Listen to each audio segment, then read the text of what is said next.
अथ चतुर्थाध्याय. महर्षी व्यासांचा असंतोष. व्यास म्हणाले, त्या दीर्घकालीन सत्रात सहभाग घेतलेल्या मुनींमध्ये ऋग्वेदी विद्यावयोवृद्ध कुलपती शौनकांनी याप्रमाणे सांगणाऱ्या सुतांची प्रशंसा केली आणि म्हटले. शौनक म्हणाले, वक्त्यांत श्रेष्ठ असणारे सूत महोदय, जी कथा भगवान श्री शुकांनी सांगितली ती भगवंताची पुण्यमय कथा आपण आम्हाला सांगावी. ही कथा कोणत्या युगात कोणत्या ठिकाणी आणि कोणत्या हेतूने झाली होती? मुनिवर व्यासांनी कोणाच्या प्रेरणेने ही संहिता निर्माण केली? त्यांचे पुत्र शुकदेव महान योगी, समदृष्टी असलेले, अपपर भाव रहित, संसार निद्रेतून जागे झालेले आणि नेहमी परमात्म्यात स्थित असतात. त्यांनी हे भाव झाकून ठेवलेले असल्याने ते वेड्यासारखे भासतात.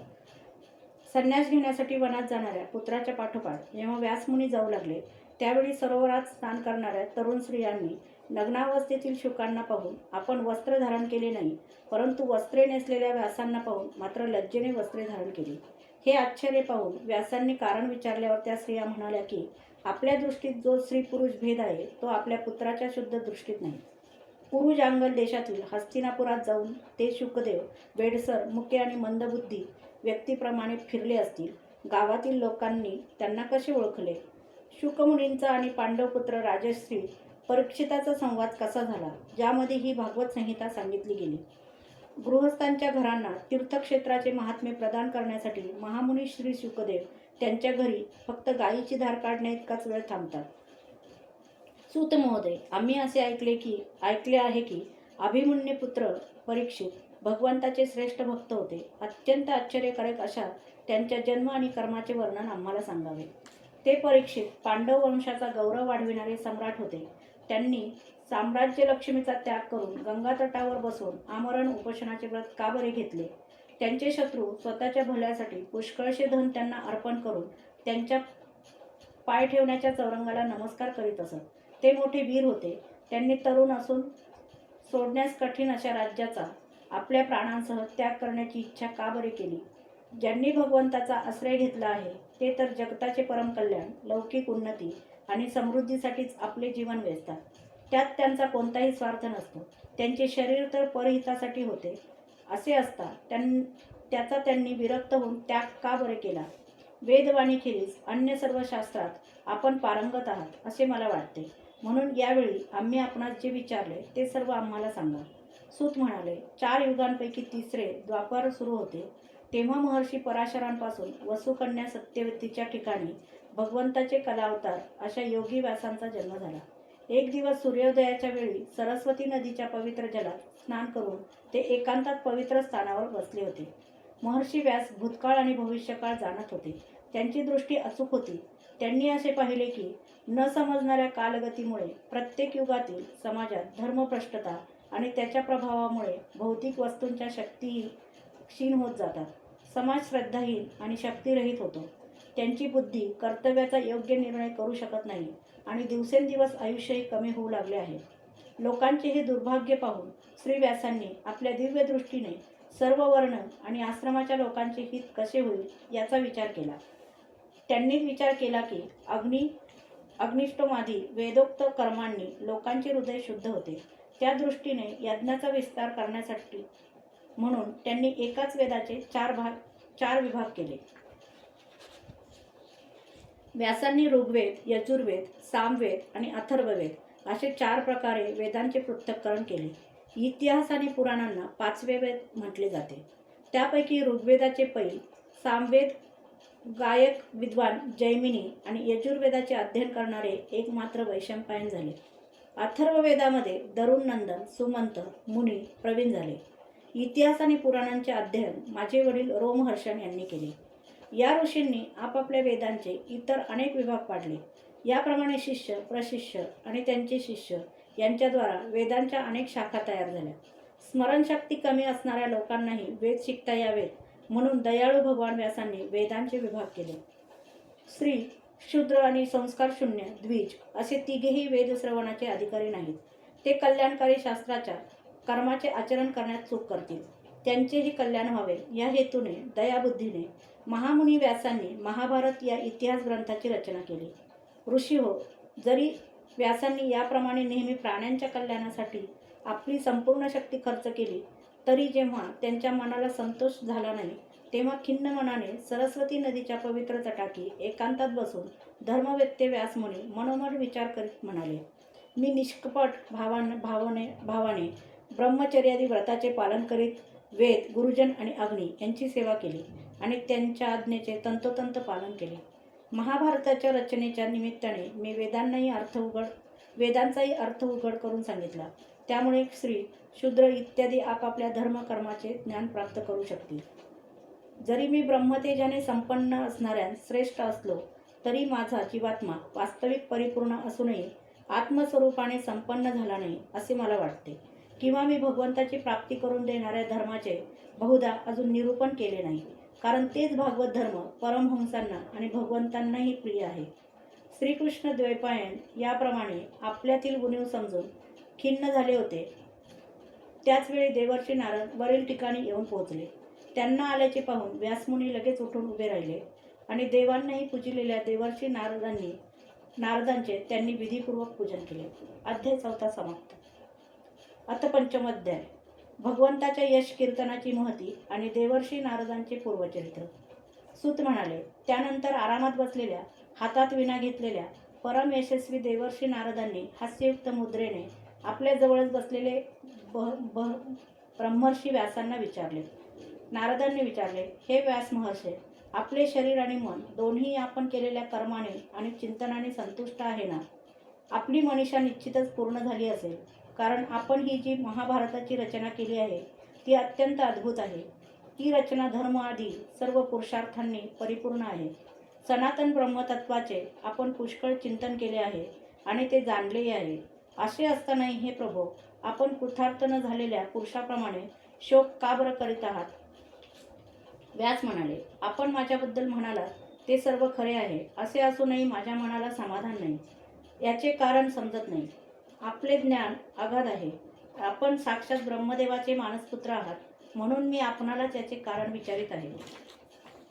आपण सर्व गुप्त रहस्य जाणता, कारण आपण त्या पुराण पुरुषाची उपासना केली आहे की जो प्रकृती आणि पुरुष अशा दोन्हींचा स्वामी आहे. स्वतः निसंग राहूनही केवळ आपल्या संकल्पाने गुणांच्या द्वारे या सृष्टीची उत्पत्ती, स्थिती आणि प्रलय करीत राहतो. आपण सूर्याप्रमाणे तिन्ही लोकांत भ्रमण करता आणि प्राणवायूसारखे सर्वांच्या अंतःकरणाचे साक्षी आहात.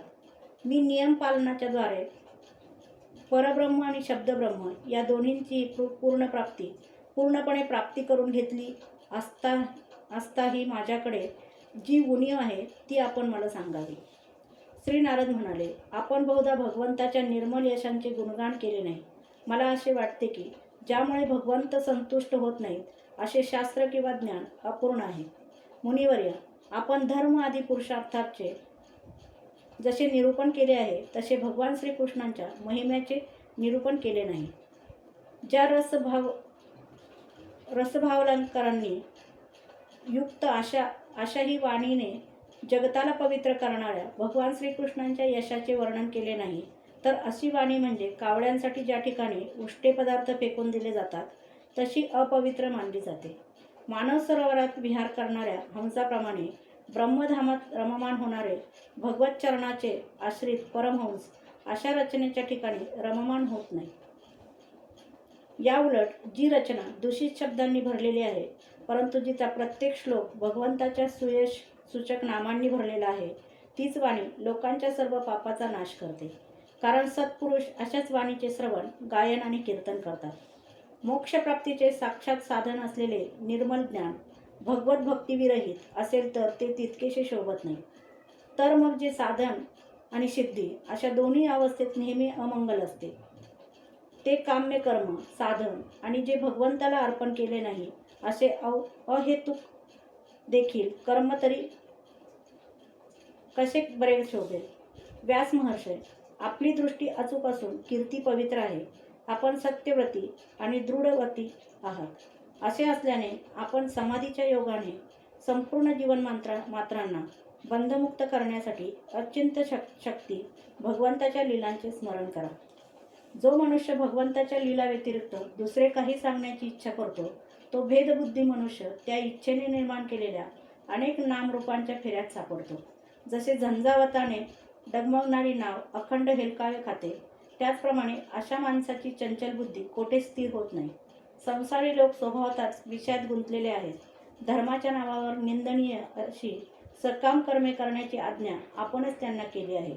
हे सर्व उलटेच झाले. कारण सामान्य लोक निंदनीय कर्मालाच मुख्य धर्म समजून अशा धर्माचा निषेध करणाऱ्यांचे म्हणणे ऐकत नाहीत. भगवंताचे गुण अनंत आहेत. कोणी विचारवंत ज्ञानी पुरुषच संसारातून निवृत्त होऊन भगवंताच्या स्वरूपभूत परमानंदाचा अनुभव घेऊ शकतो. परंतु ज्यांचा परमार्थाकडे ओढा नाही आणि जे गुणांमुळे अडळमळीत झाले आहेत, त्यांच्या कल्याणासाठीच आपण भगवंतांच्या लीलांचे वर्णन करावे.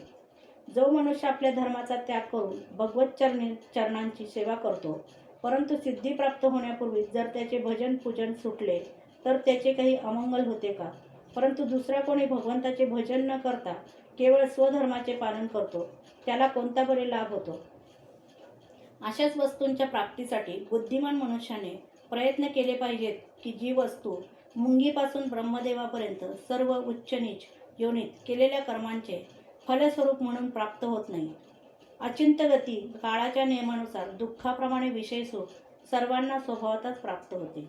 हे मुने, जो भगवान श्रीकृष्णांचा चरणसेवक आहे तो भगवज्जन न करणाऱ्या पण धर्मकर्म करणाऱ्या मनुष्याप्रमाणे दैववशात काही पापकर्मे झाले तरी जन्ममृत्यूच्या फेऱ्यात अडकत नाही. तो सेवक भगवत चरणांच्या आलिंगनाचे स्मरण झाल्यावर त्यापासून परावृत्त होऊ इच्छित नाही. कारण त्याला भगवत रसाची गोडी लागलेली असते. ज्याच्यापासून या जगताची उत्पत्ती स्थिती आणि लय होतो ते भगवंतच या विश्वाच्या रूपाने आहेत. असे असूनही ते त्यापासून वेगळे आहेत. ही गोष्ट आपण जाणत आहातच. तरीसुद्धा मी आपल्याला या गोष्टीची आठवण करून दिली आहे.